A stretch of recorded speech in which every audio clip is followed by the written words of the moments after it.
The day we went to the courthouse to file for divorce, Caleb came with his stepsister. Unlike our usual arguments, I remained quiet the entire time, submitting the documents and signing my name.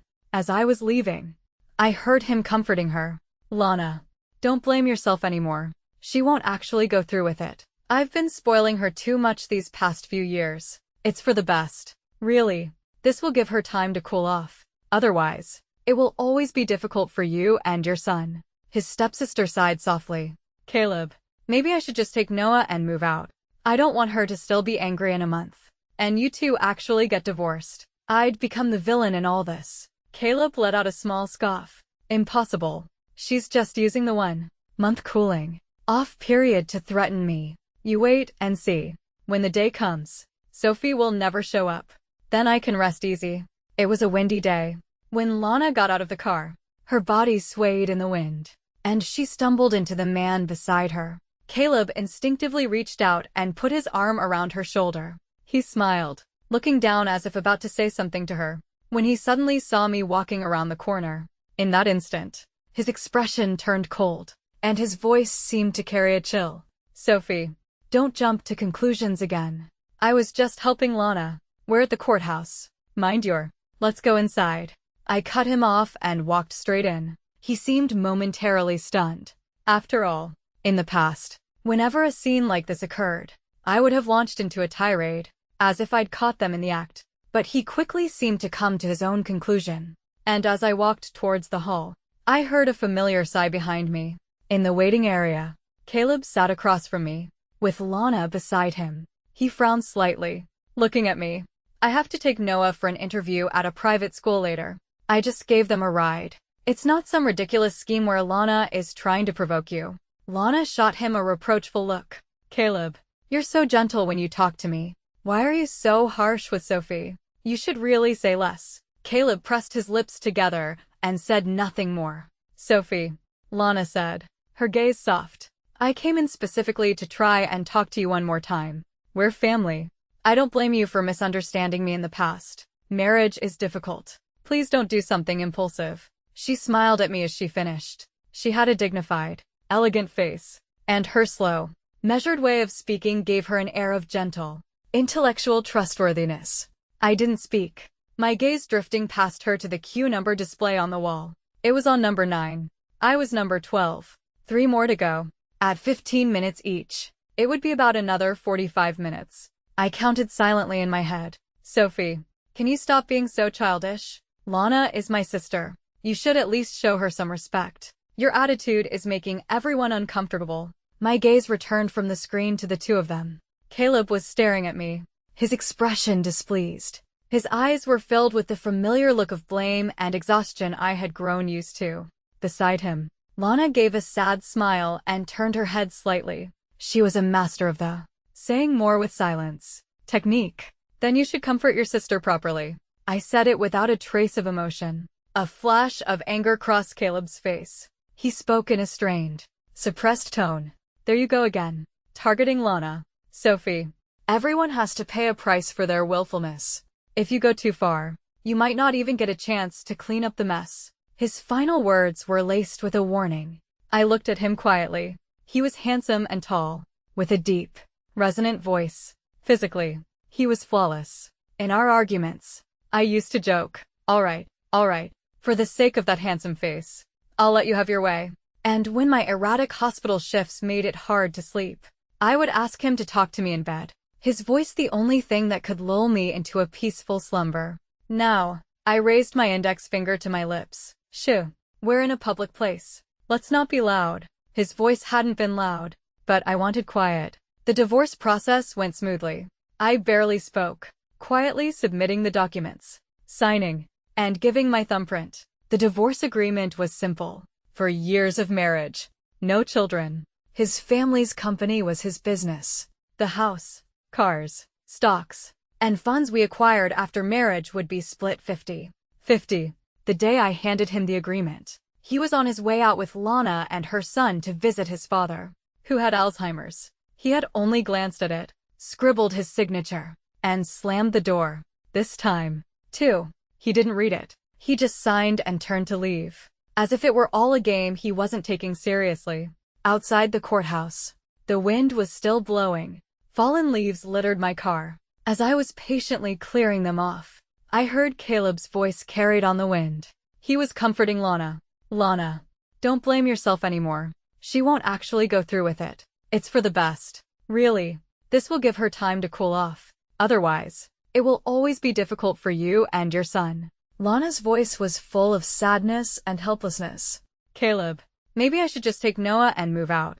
I don't want her to still be angry in a month. And you two actually get divorced. I'd become the villain in all this. Caleb let out a small scoff. Impossible. She's just using the 1-month cooling off period to threaten me. You wait and see. When the day comes, Sophie will never show up.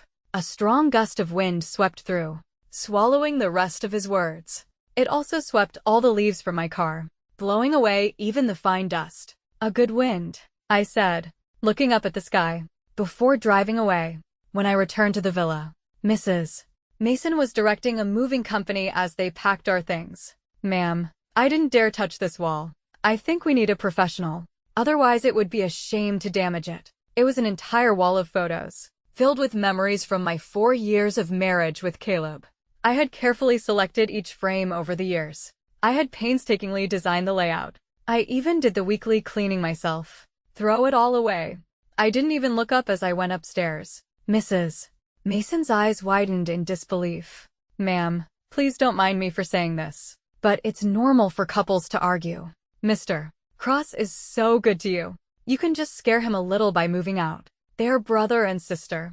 After all, a woman can't be two. I leaned against the second-floor railing, looking down. Mrs. Mason, after you finish packing, you can leave tonight. She froze. What do you mean? Where would I go this late? I mean you're fired. As for where to go, Lana is living with Mr. Cross in his high-rise apartment now. You can go to her. Why would I go to her? She asked, bewildered. I was surprised. Haven't you two secretly become like godmother and goddaughter? Didn't you just bring her back some expensive tea from your hometown? It's only right that she take you in. Mrs. Mason's face paled. I just felt sorry for her and her son. So I brought them some tea. Felt sorry. So sorry that they needed $1,000 tea. My expression was blank. I gave you $3,000 to buy that special tea from your hometown, since the one you brought back for me costs $20 a pound. Remember to leave the rest of the money before you go. She became flustered and quickly explained. Ma'am, I spent all $3,000 on the tea. I don't have any money left. I thought, since you're all family, you wouldn't mind who drank the expensive tea and who drank the cheap kind. Besides, Mr. Cross said to treat her like a mistress of the house. Before she could finish, I turned and went into my bedroom. Closing the door, I opened my social media and, sure enough, Lana had posted again. It was a photo from a high-end restaurant. 3 hands clinking glasses. 2 adults. 1 child. No caption. But it left a lot to the imagination. Someone commented, "Does Noah have a new dad?" "Congratulations," Lana replied. "Don't guess randomly. Noah just passed his school interview." I looked at the man's hand in the photo. Though the sleeve covered his wrist, a faint scar was visible. It was from the first time Caleb and I met, when he shielded me from a knife. 6 years ago, I was a resident on the night shift in the ER when an agitated family member attacked me. He swung a knife, and at the last second, a man's arm shot out to protect my neck. Caleb was cut several times, his arm bleeding profusely. After things calmed down, I disinfected and bandaged his wounds with trembling hands. He leaned back in a chair, looked at me for a long moment, and smiled. "Hey doc, if you keep shaking like that, I'm worried I'll bleed out before you're done." I was both grateful and ashamed. "Thank you. I'm sorry." As he was about to leave, I gathered my courage and said loudly, "If you're so afraid of bleeding out, then you shouldn't be trying to kill yourself." Next to the deep cuts, there were several smaller, newer wounds. They were neat and clearly not from the attacker. He had come to the hospital that night to have those treated. He looked at me with deep eyes, silent for a few seconds, then explained casually, "You've misunderstood. I wasn't trying to kill myself. It's just a lot of pressure. You know, pain can be a way to relieve stress." I didn't believe such a ridiculous theory. I frowned, staring at him seriously, trying to use my authority as a doctor to make him realize his mistake. He looked at my expression and, for some reason, smiled again. All right, Doc. Thanks for the reminder. After Caleb and I got together, I learned that he was not only handsome but also successful and wealthy. But I didn't care. If he had money, he had money. All that mattered was that I loved him. His assistant once asked me earnestly, "Miss Scott, how did you overcome your nervousness when you first started spending time with Mr. Cross?" I was confused. He smiles a lot. He's good-tempered. And he's a hero who stood up for a stranger. What's there to be nervous about? The assistant looked at me as if I had told him a fairy tale. Mr. Cross smiles a lot. Good-tempered. Caleb later explained why his wrist was injured that first day we met. After my father was diagnosed with Alzheimer's, his old friends, clients, and subordinates all turned on him. Someone even forged a promissory note with his signature on a blank piece of paper. The company went bankrupt. He was in debt. And his second wife left. I was 19 and had to take on everything. All these years, I've lived under immense pressure, to the point where I couldn't breathe. I had to resort to some extreme measures. Otherwise, I wouldn't have made it. I listened, my heart aching for him. So that's what you meant by using one pain to suppress another. Caleb, you are not allowed to do that ever again. Otherwise, I'll never speak to you again. He held me tightly then, his bright eyes blinking. I won't. Never again. When I'm with you, it's like I can forget all my troubles and stress. The moment I see you, I'm happy. And I can't help but smile. Sophie, you were sent by heaven to make up for all my suffering, weren't you? If a man like this appeared in your life, he faced adversity with unwavering resolve, carving out a successful career against all odds. He loved you, cherished you, and gave you a love that was uniquely yours. He looked like the other half you had dreamed of as a young girl. And he was the one who had saved your life. Would you not love him? I fell for him almost effortlessly. After we married, Caleb was even better to me, because my work often disrupted my sleep. He moved from his high-rise apartment in the city center to this quiet villa, less than 2 kilometers from the hospital. He himself spent over 3 hours a day commuting. When I was on the night shift, if he wasn't on a business trip, his car would be waiting for me outside the hospital. Once, I was sent to the capital for a 2-month training program. In that time, Caleb flew back and forth 28 times, sometimes just to have lunch with me. The only small regret was that I never got pregnant. I knew that though, he said. Let's just let it happen naturally. He was secretly hoping for a child soon. His father, though he had forgotten everything else, could still correctly identify Caleb's name when he saw a childhood photo. If Dad could see a little version of me, maybe he would remember me too. All these years, I've felt so alone, like I have no family. But it's okay. I have you now, and soon we'll have our children. I'll have more and more family. I grew up in a small, picturesque southern town.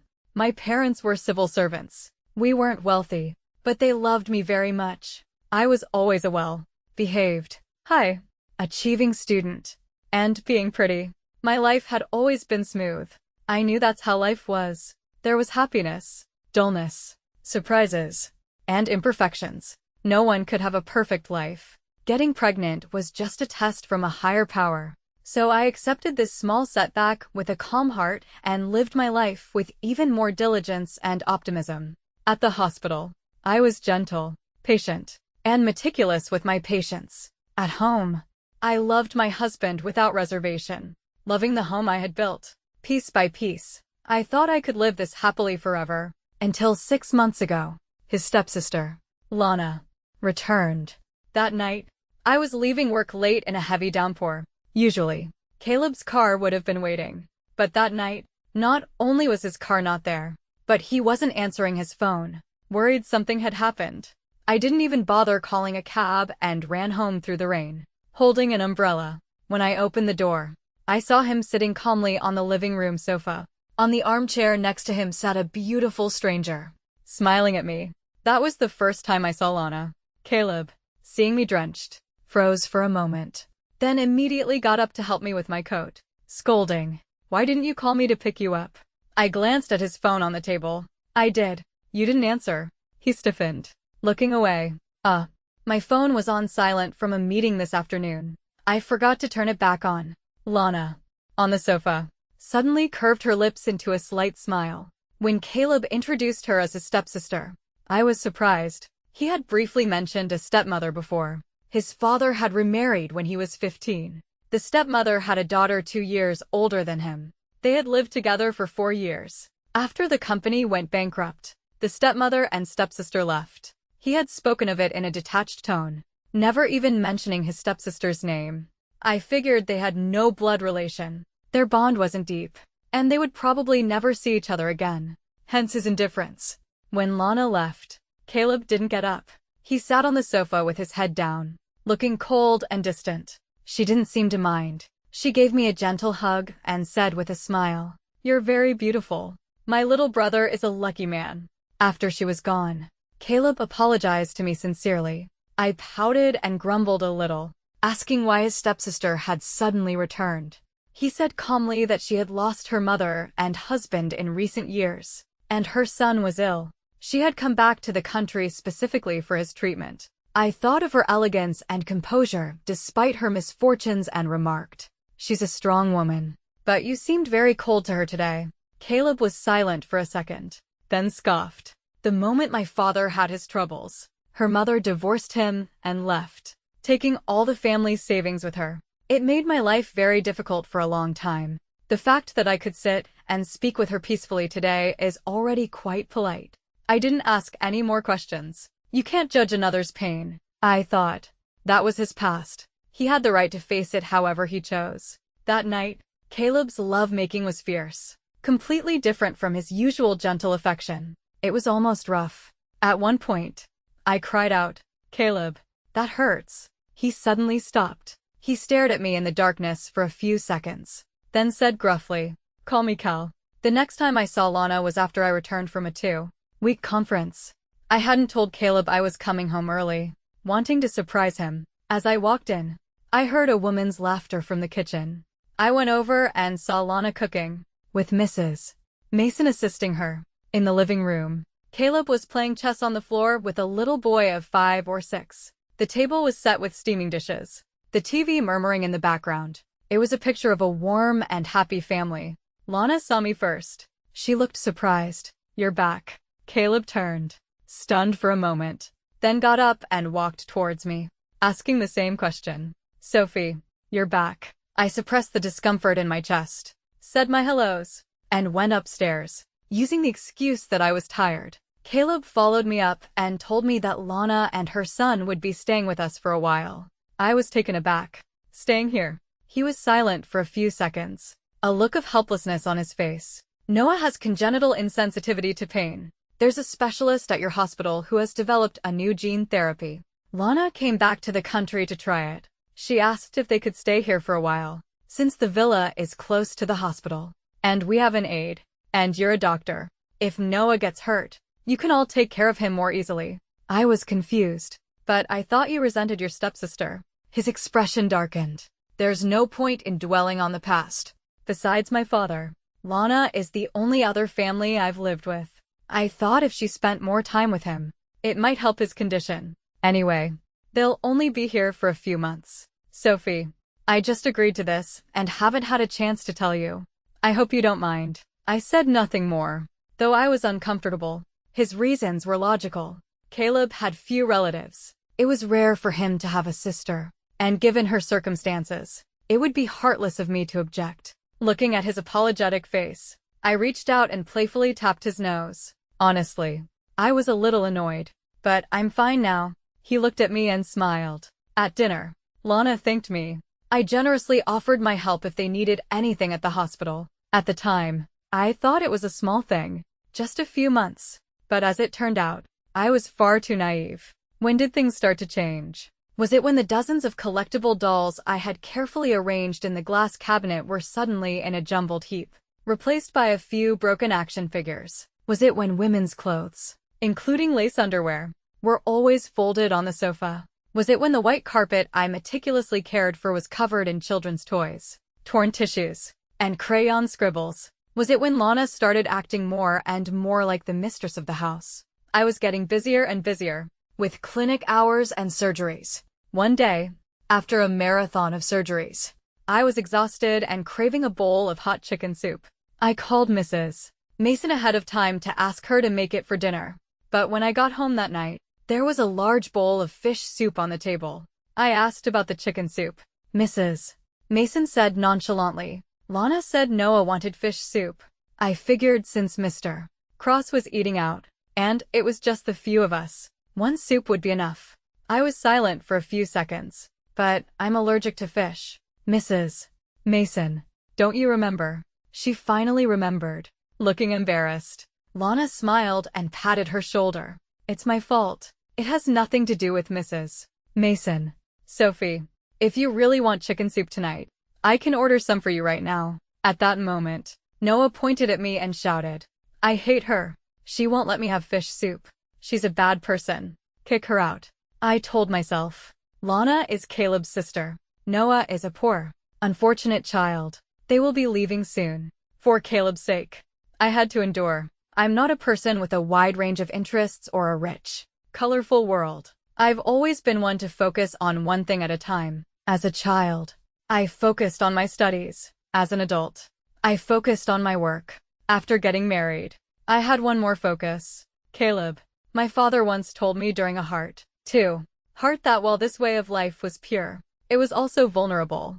But I didn't see anything wrong with it. Because of my focus, I had achieved good results at every important stage of my life. I didn't realize then that people are the variable. Lately, when I left the hospital after a late shift, Caleb's car was rarely there. Dinner plans we made were often canceled at the last minute. Even on my rare days off, we couldn't spend any time alone. The reason was usually Lana and her son, Noah, being insensitive to pain, would often get injured without realizing it. Because of his condition, he was also spoiled and would threaten to harm himself with a knife if things didn't go his way. Lana always presented a strong and resilient front, but she would occasionally let her vulnerability show.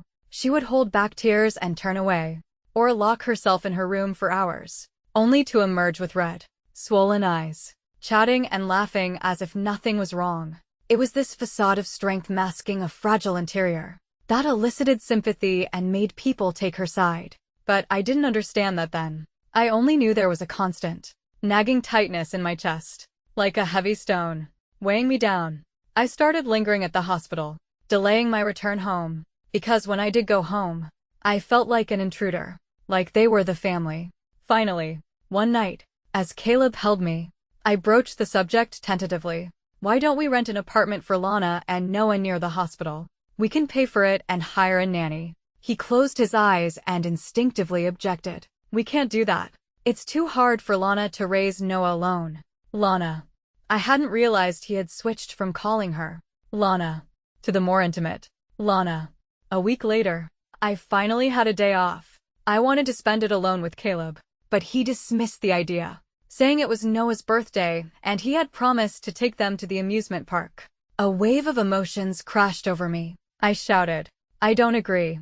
Caleb looked at me, shocked. Seeing his expression, I let out all the frustration and discomfort that had been building up inside me. He sat on the edge of the bed, listening silently. I thought that by speaking my mind, he would feel guilty, finally realize my pain, and apologize. But to my surprise, he stared at me for a long moment and then said gravely, "Noah is a poor, unfortunate child, and Lana is a poor, unfortunate woman. You don't need to target them like this." I froze, as if turned to stone.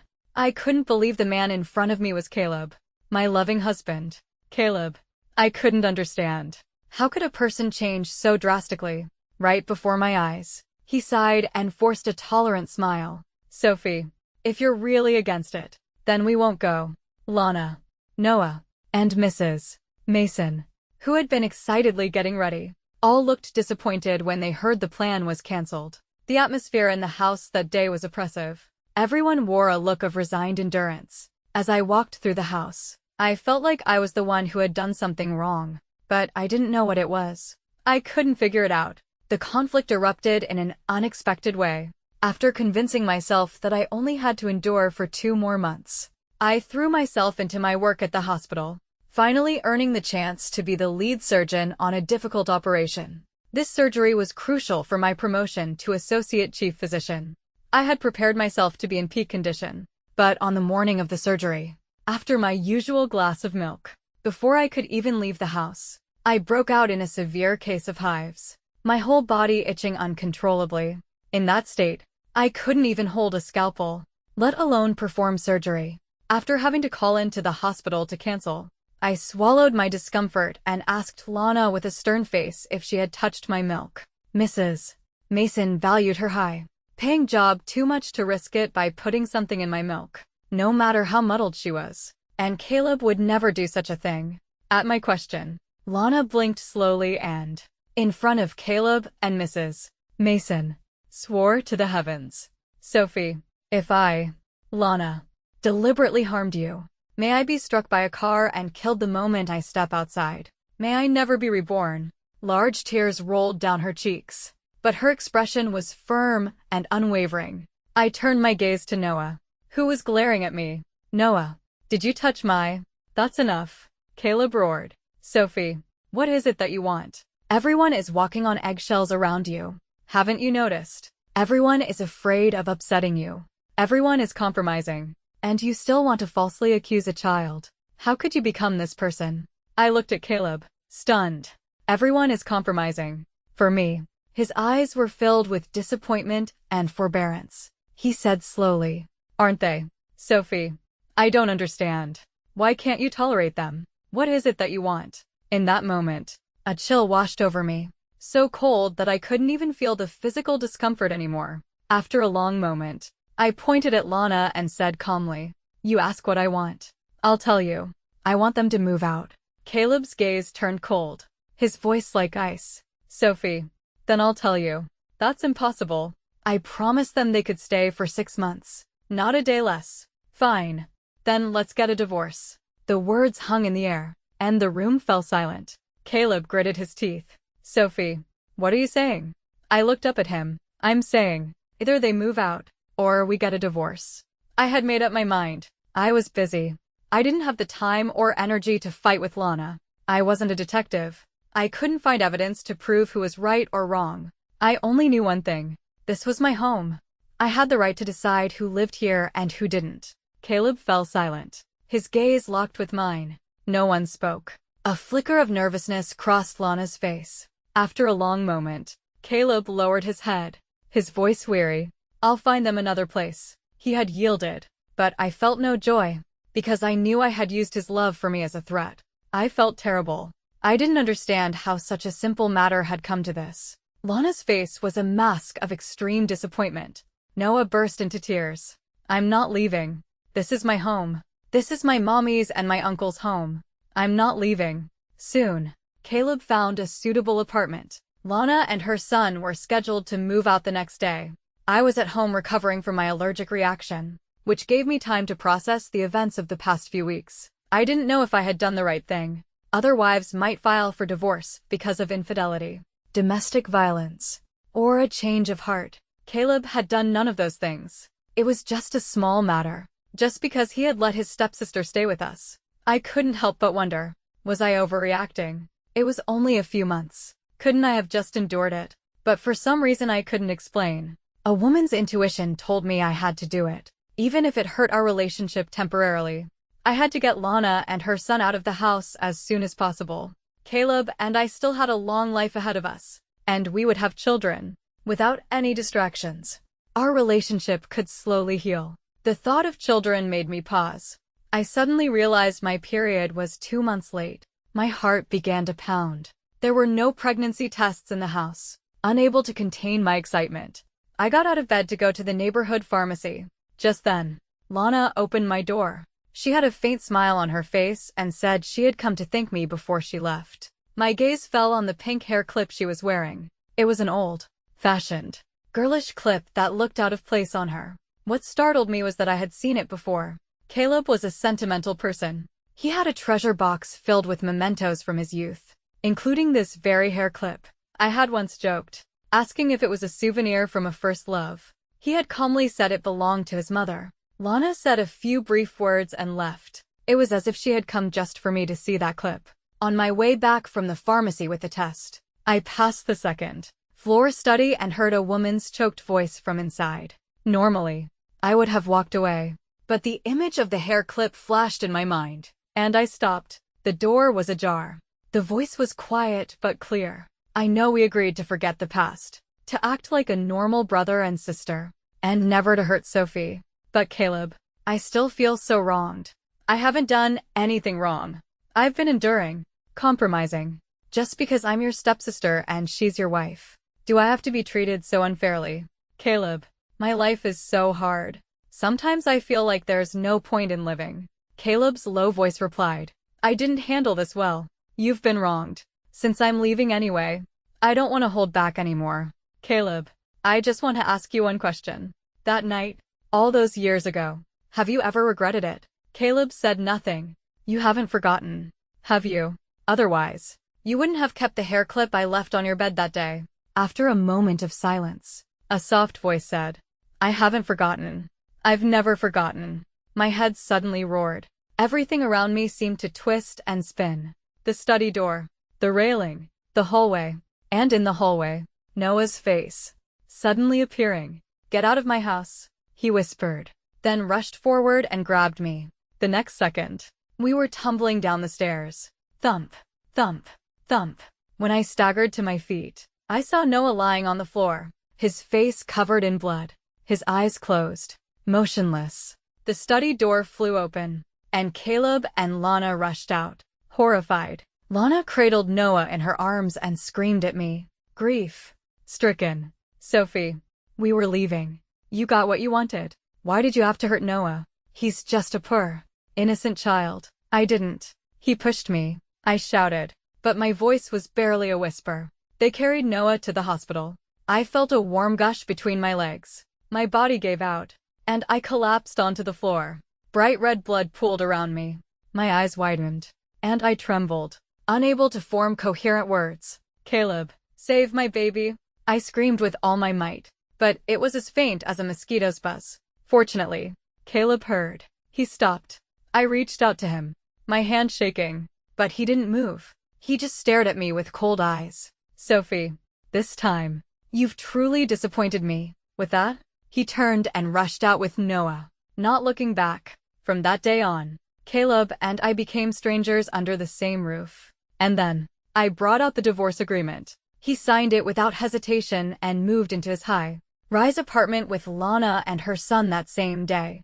Leaving the courthouse, Caleb was in a foul mood. He had thought Sophie wouldn't show up.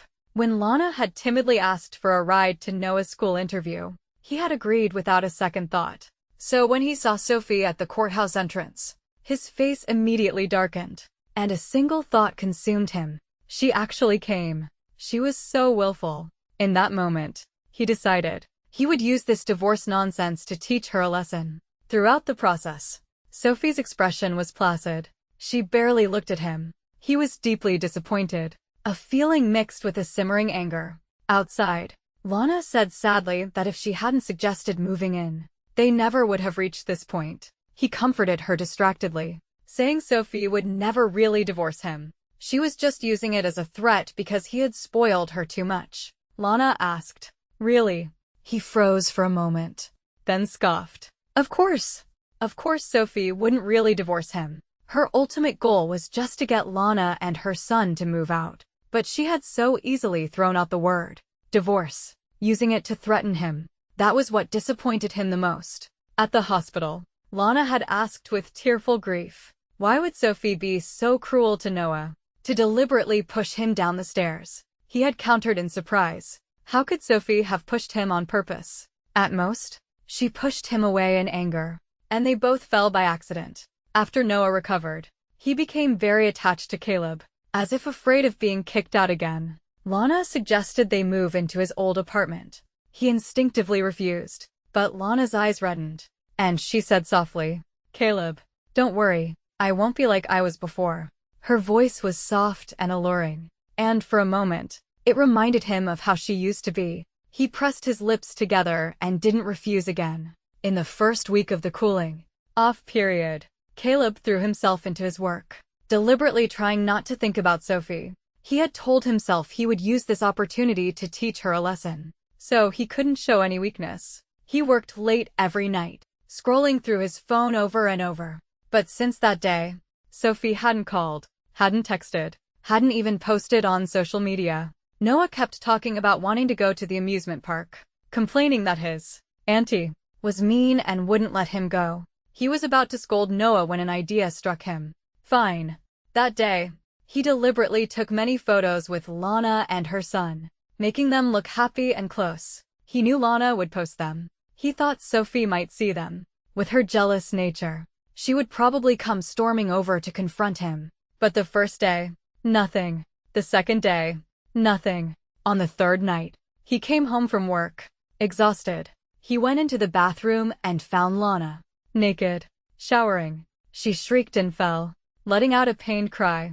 She said she had twisted her ankle. He threw a towel in, wrapped her up, and carried her out in his arms. She apologized, saying the shower in the other bathroom was broken, and she had used his since he wasn't home. He said nothing, just carried her to her room and placed her on the bed. As he turned to leave, Lana's voice drifted from behind him. Actually, I've never forgotten either. He froze. She continued. It was your first time.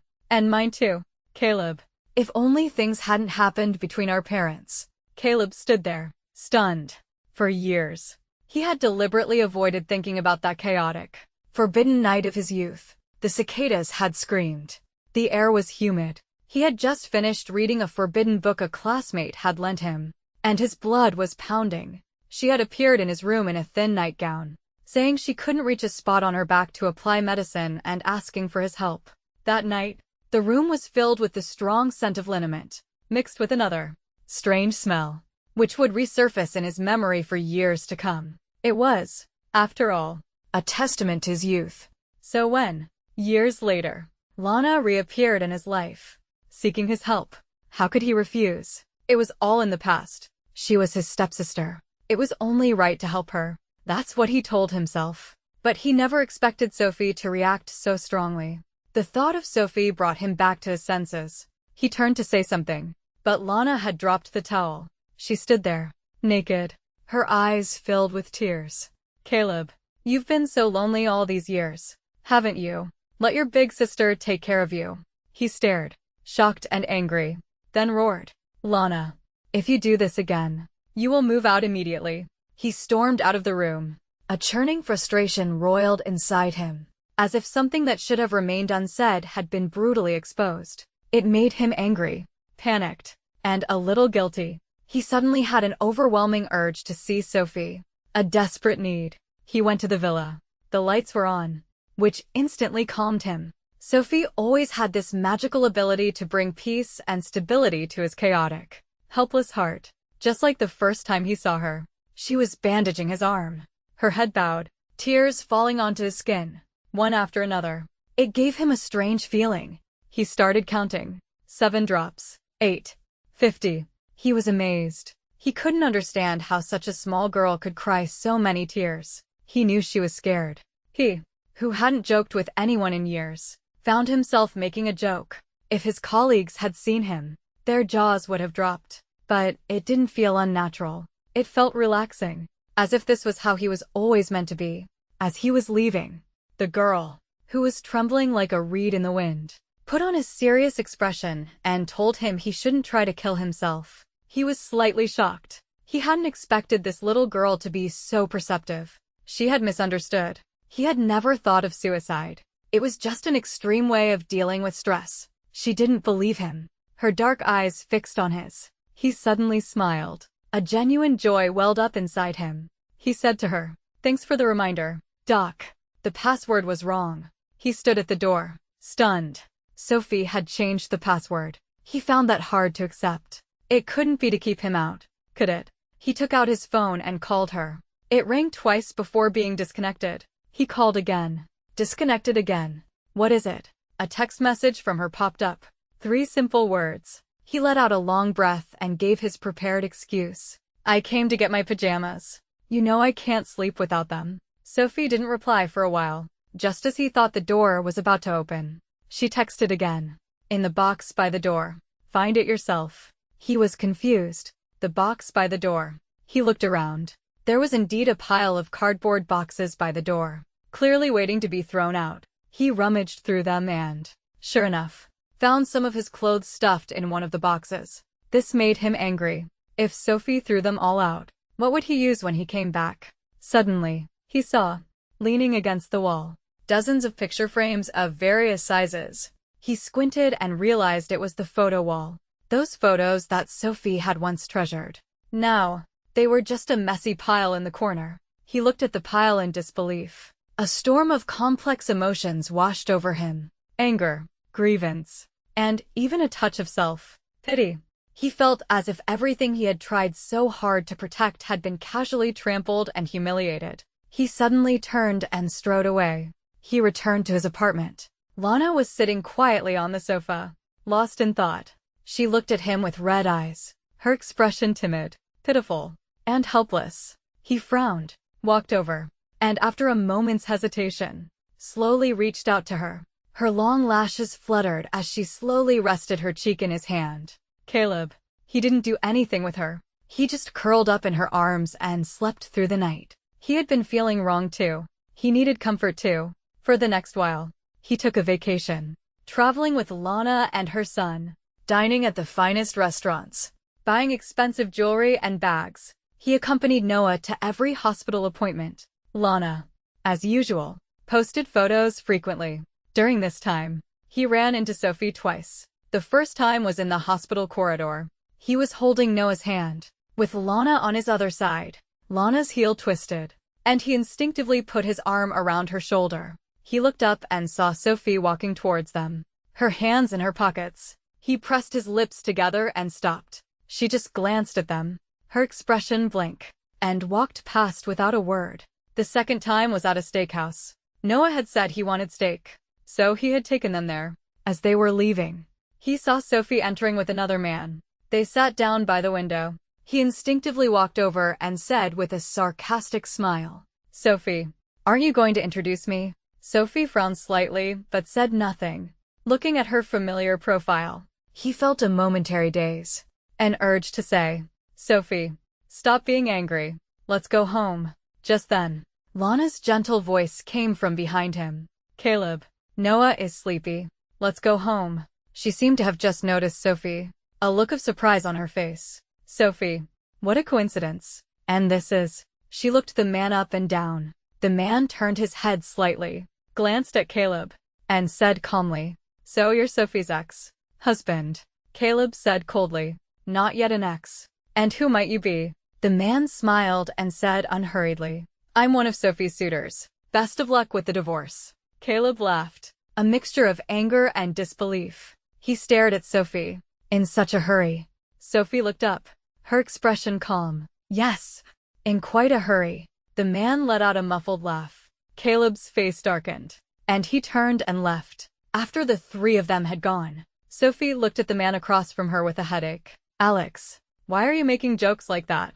The man smirked. "I saw it in a short drama. It's supposed to be a satisfying takedown. Turns out, it really is." Sophie was exasperated. "This is your farewell dinner. When our colleagues get here, please don't make any more jokes like that. You'll scare them to death." Caleb got drunk. He felt an emptiness inside, so he tried to fill it with glass after glass of wine. These past few days, he had been ostentatiously spending time with Lana and her son, largely to make Sophie see it on social media, to make her feel threatened, to provoke her into coming to him and apologizing. He never expected that while he was doing this, she was on a date with another man. What hurt the most was that for a moment, he saw her smiling at that man. How long had it been since Sophie had smiled at him? It seemed that not long after Lana moved in, her bright smiles had vanished. He felt so wronged, so hurt. He didn't know what he had done wrong, how his relationship with Sophie had come to this. When he woke up, he was in his bed at home. He could hear the sound of running water from the bathroom. On the bedside table was the familiar pink hair clip. He shook his head. Vague images floated in his mind, overlapping with a scene from many years ago. He realized what might have happened and felt as if he had been struck by lightning. He dressed in a cold panic and fled. Impossible. He loved Sophie. He was certain of that. So he could never have done something so irrational. Not even when he was drunk. He wandered the streets in a daze. Without realizing it, he ended up at the hospital. He saw Sophie. She was with a group of doctors, receiving a patient from an ambulance. The patient was covered in blood, screaming and struggling frantically. At one point, the patient broke free, grabbed a piece of equipment from the ambulance, and threw it. Sophie was looking down. Sophie.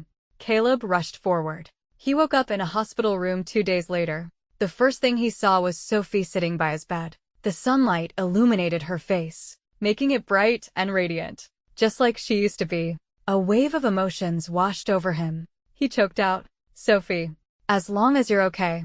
Sophie smiled at him gently. "Yes, I'm fine. How are you feeling?" Seeing her smile again, his eyes welled with tears. He had been wandering like a lost soul.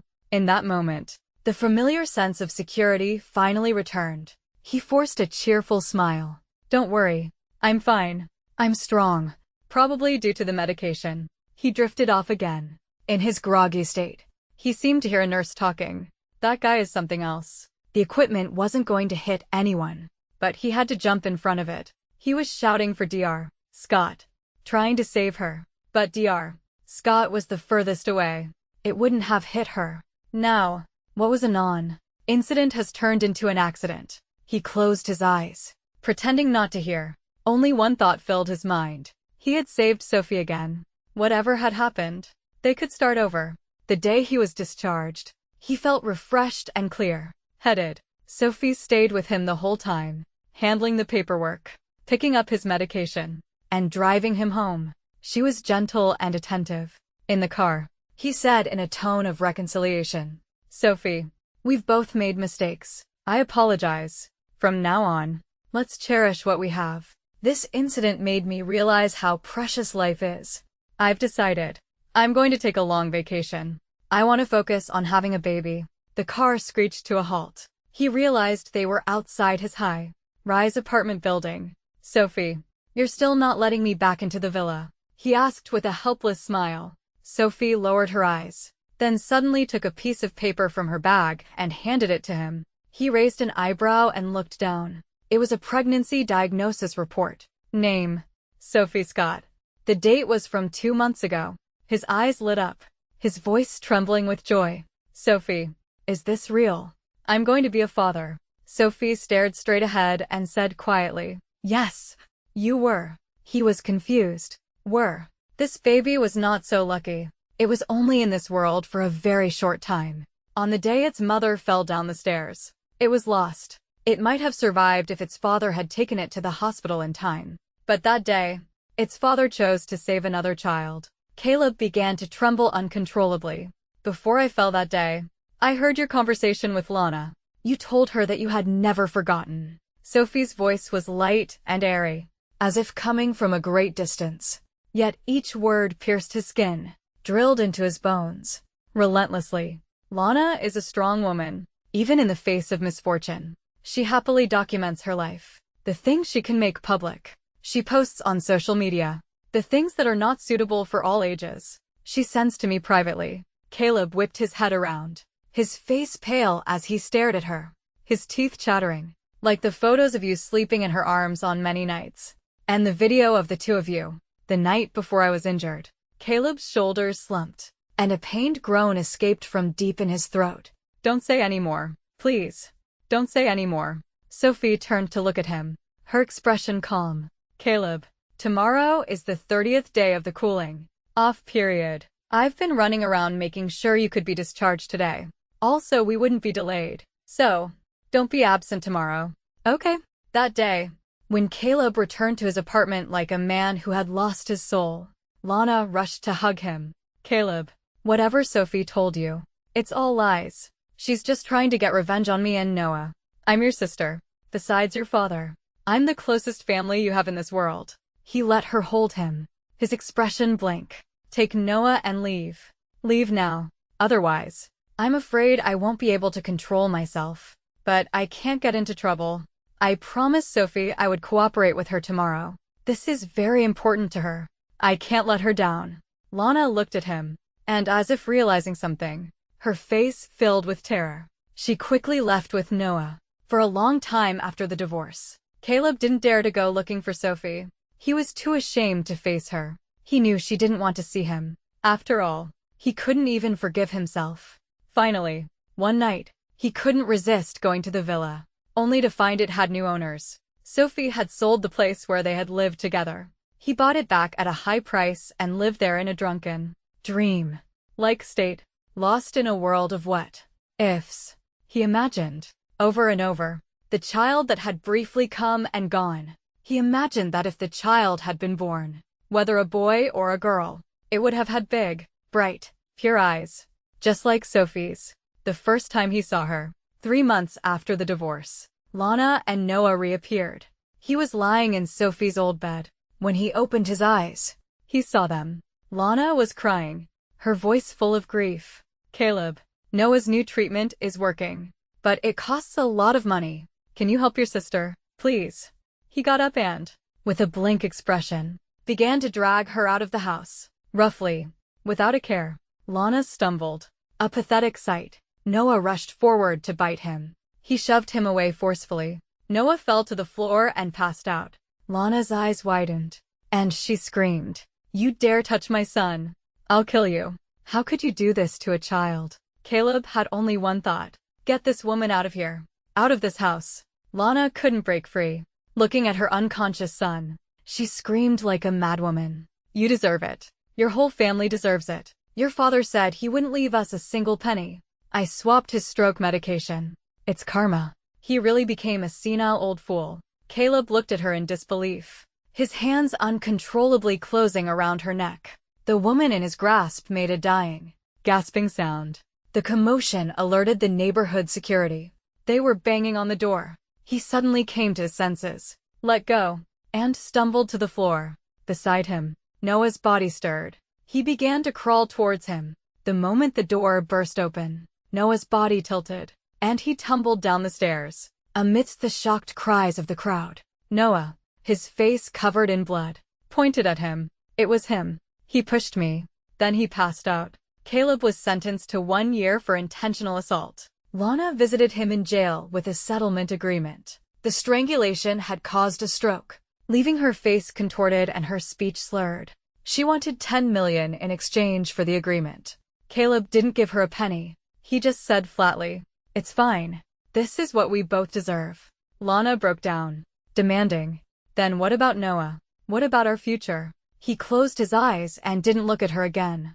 Meanwhile, on the other side of the world, Sophie officially began her 2-year stint as a doctor on a medical aid mission in Equatorial Guinea. One day, she received a video call. In the video, Caleb looked like a different person, with a buzz cut, gaunt, his cheekbones prominent. He apologized to her earnestly, detailing the past. She said nothing, letting him speak. "I can't imagine what you went through when you were pushed down the stairs. I feel like I have no family left in this world. Sophie, I don't know how to face the long road of pain ahead." Sophie looked at him on the screen, her voice calm. "I've been through the same thing. Even with the ability to move on, healing is a long process. Later, I chose to dilute my pain with a bigger world. I hope that helps you." She hung up. Sophie turned and saw Alex. He scratched his head, looking a little awkward. "Sorry.